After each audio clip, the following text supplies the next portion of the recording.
Welcome to Artist on the Air. I'm your host, Ann J. White, and I've been teasing our listeners about the connection or the relationship between dive bar bathrooms and art. And now, without any further delay, the grand reveal, I'm going to introduce you to fiber artist Ella Clemons, who will now tell us that story. Ella, welcome to Artist on the Air. Hi, thank you. I want to just jump right in because I know you're much more than dive bar bathrooms, much, much more. But here's what I think I know about you. Correct me if I'm wrong. You were raised in Kentucky. Your parents owned a bar. You sometimes bartend, correct? Yes, correct. And and you're a fiber artist. You graduated from the Peck School of Art, University of Milwaukee. So I've got those three things.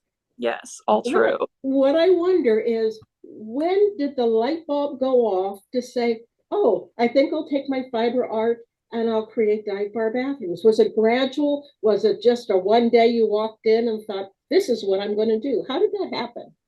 I like to just try to see what I can make into a series because I feel like I like to make my work in a way where I can continually make more. Like there's no end or it could end. I could Mhm. just keep doing it forever or not. Like I'll never run out of dive bar bathrooms.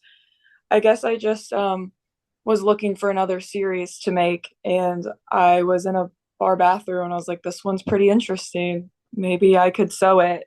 And then I tried it and I liked it and I just kept making more. That's just kind of how I find a series. Like it started with the billboards.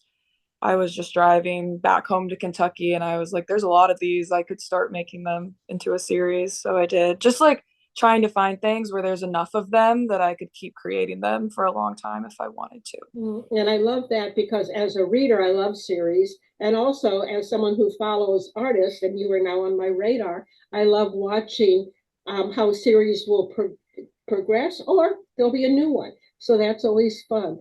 I'm going to share screen and put up a couple of your bathrooms and just have you tell us about them. They may not be in order of when you created them, but let me get a few of them up here. So tell us, what can you tell us about this bathroom? Where is this bathroom? Okay, so this one is the Oh, Roman coin. It's the Roman. Roman coins women's bathroom on Brady Street. I Uh-huh. think I'm pretty sure it's the oldest bar on Brady Street. Yeah. I don't know. What Have you ever attracted you to this bathroom? Um, it's kind of wonky. Like, I don't know if I really portrayed it perfectly, but the toilet is kind of back in the corner and the ceiling kind of comes down. And it just is, it's like an odd shape. So I thought that was interesting. Because, sometimes you go into a bathroom and it's just, pretty basic, like looking like, I don't know, just nothing's going on. So when Yeah, I see right. one that has some character, I don't know. I think it's cool, has a good composition Mm-hmm. funky, different. Like, I mean, it doesn't look like anything extraordinary, but it is different than like Yeah. your normal basic public bathroom space. And as a fiber artist, a lot of people aren't real familiar with that. I mean, they're familiar with knitting or quilting, but tell us how you made this and your other compositions. Is it more than quilting or is it similar to quilting?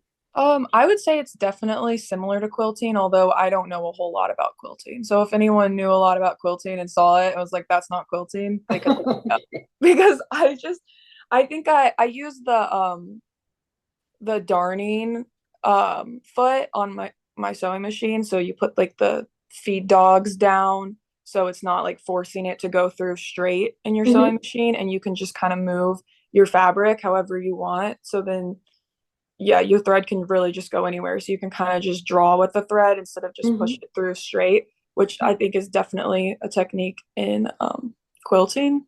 Mhm. And I love the So floor. I can see a lot of stitching in the floor and around that picture in the back. So it's not adding more fabric in that sense. It's adding what you're stitching. yeah. Yeah, so it's just basically a ton of layers of fabric. And what I will do if I don't have a fabric that's the right color, sometimes I'll watercolor the fabric to make it give it some depth or give it like the color I need. So sometimes I will put like a splash or two of I don't think there's any watercolor in that one, Mhm. but I will do it on some of them if I feel like I need to or don't have the right color or something. Okay, let's take this next one. Yeah, this one's High Dive in River West in Milwaukee. Mm-hmm. Um, yeah, so it's a really real blue bathroom, lots of graffiti. I thought it was Uh-huh. cool. That one definitely has the watercolor. You can see it on the floor. Mm-hmm. Yeah, and I love the graffiti. This one seems to be my favorite. I don't know why. Oh, that one.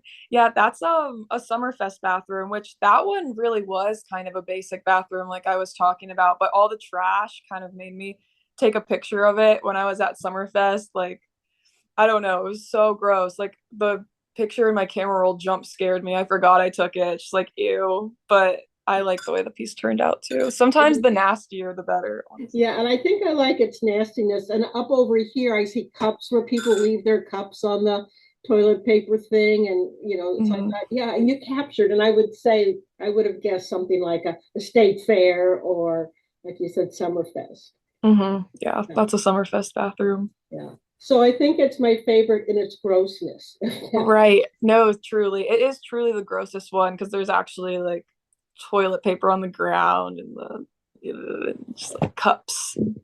Yeah, I love it. What size are your creations? Um, Are they they're all not similar? all that big. That one's smaller than the other ones for sure. That one's probably like 7 inches by 7 inches, Mhm. maybe something, or 8 by 8, something like that. The other two that you show, or the other two that you showed are bigger. That one's the biggest, the middle one, the Mhm. high dive. That's the biggest one. Mm. This is our graffiti and Hmm. okay. Well And now then, go ahead. oh yeah, the Roman coin one is somewhere in between the other, but that one's definitely the smallest. Okay. And now we're going to go to the some pictures of where you first got started. I wasn't sure that you started there, but I have them in here. So here you're driving from Kentucky to Wisconsin. Yeah. And this is kind of pretty self-explanatory, I guess, huh? Yeah. Yeah, I Yeah. like the bushes through here or the trees. Thank you. Yeah, I did that series last year for the 30 by 30 show they have at VAR every year. Hmm. So it was for that. Okay, and then we have another highway road sign, I guess, huh? Mhm. In a way, I guess that's kind of an umbrella, like it's kind of a vast amount of things. Landmarks, I guess. I don't Hmm. This is one of my favorites because anytime you're in Wisconsin, you will see how many signs for Quick Trip. know. Right. Yeah, so I kind of enjoyed this. I might have put a few more. Is this a real exit bong recreational area? It sure is. Did Yeah, you it's pull like over? no, it's kind of by like Racine, I think, or Kenosha, or between the two, somewhere around there. Um, real? Hell is real. Is this sign real? Yeah, it's in that one's in Indiana. And the other side says Jesus is real, which I did that side too because I Okay. think it's a really funny sign. Okay, so Really cool. that was this Indiana, but this one too, fireworks. There's always fireworks. Where were you when you saw this one, do you think? Probably somewhere in Indiana. It was really funny because Phantom Fireworks DM'd me on Instagram and told me they really liked the piece. So I thought that was funny. That is great. And I think that's all I have. Let me do one more. Oh, no, I have this one. Let's see, Maryland City Mall Highland. Oh yeah, I made that a while ago. It's Mid City Mall. It's this Oh, really? like weird strip mall in Louisville that, I think they're gonna destroy it soon, but it's just kind of like where I'd like hang out in high school and stuff. Okay. Okay, so I think we have showed our at least viewers, not the listeners, but the viewers, some of your art. And it seems to me like you capture the ordinary as opposed to the extraordinary. Maybe you make the ordinary extraordinary. Is that a correct? Do you look for like ordinary things to all of a sudden pop them up? Or what's on your radar when you look for what you're going to create?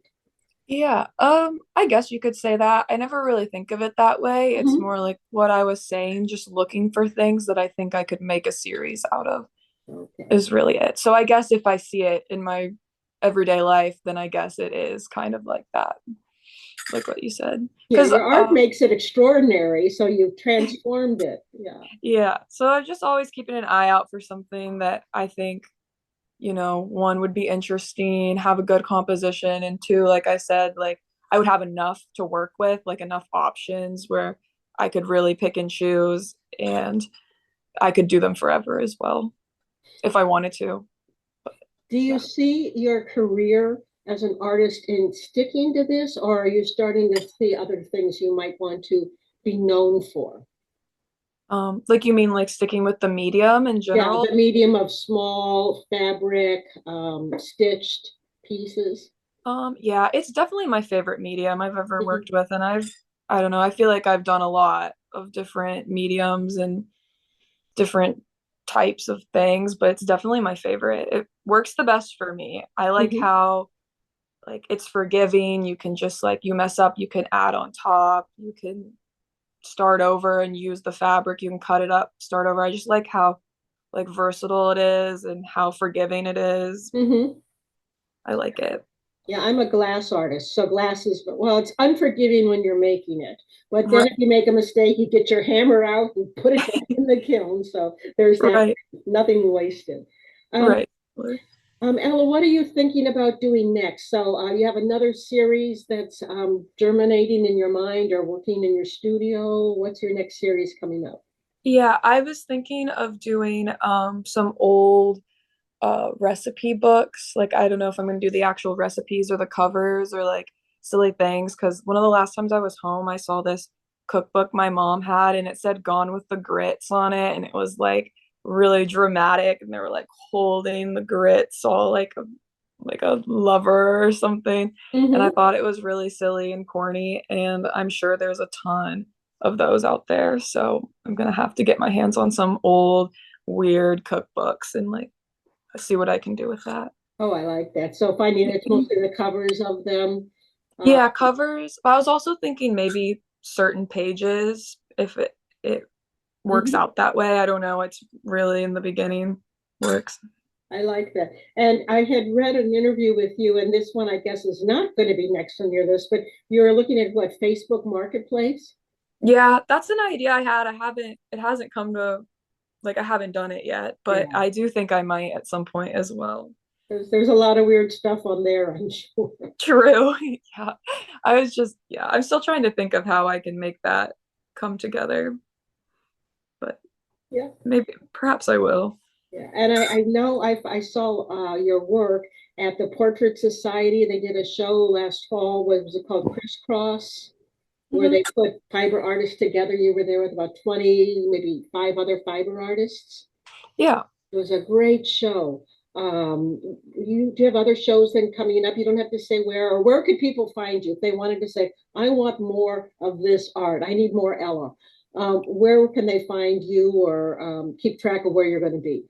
Well, I have an Instagram and Hmm. my handle is at tidbits and morsels, like TIDBITSNMORSELS on Thank you, Instagram. because I looked up Ella Clemons. There are many, and they weren't you.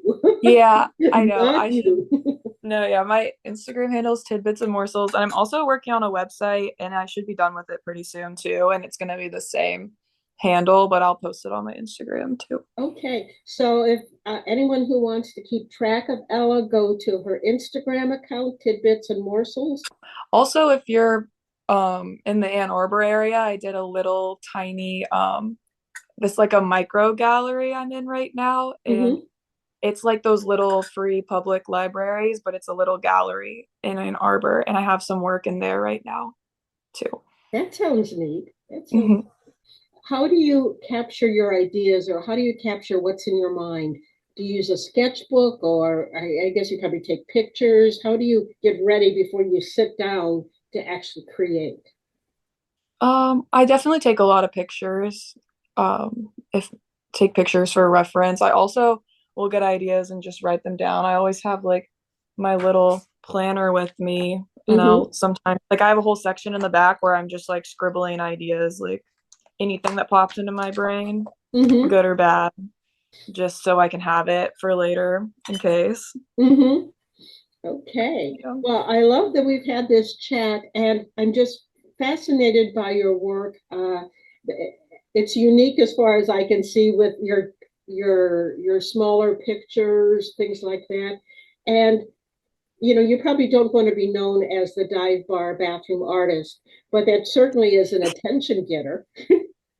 Right. Yeah, I was having that thought just the other day, like I'm gonna be known for bathrooms. It's just Well, funny. I don't.